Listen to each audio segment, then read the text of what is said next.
एक बार की बात है, एक गांव में एक चोर रहता था। वो हर रात चोरी करने के लिए निकलता था और लोगों के घरों से कीमती सामान चुरा लेता। एक रात वो एक साधु के घर में चोरी करने की योजना बना रहा था। चोर धीरे से साधु के घर में घुस गया। उसने देखा कि साधु ध्यान में लीन है।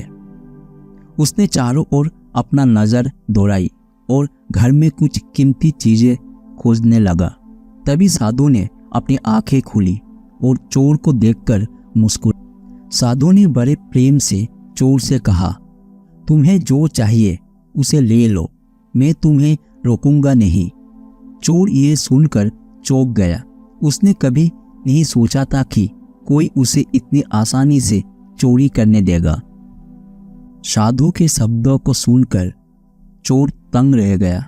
उसने कभी सोचा नहीं था कि कोई बिना किसी डर के उसे चोरी करने की अनुमति देगा।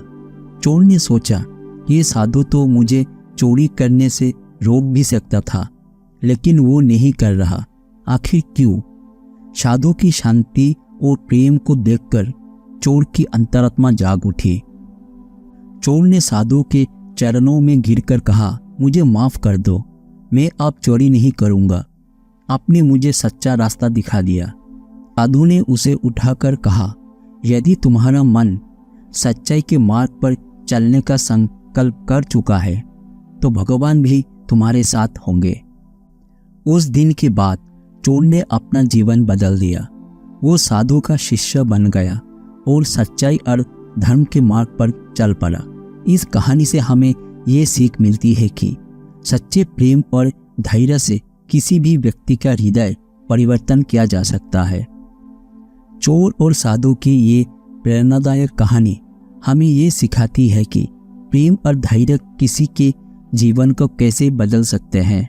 साधु के शब्दों ने चोर के हृदय को जागृत कर दिया। उसने सच्चाई और धर्म का मार्ग अपना लिया।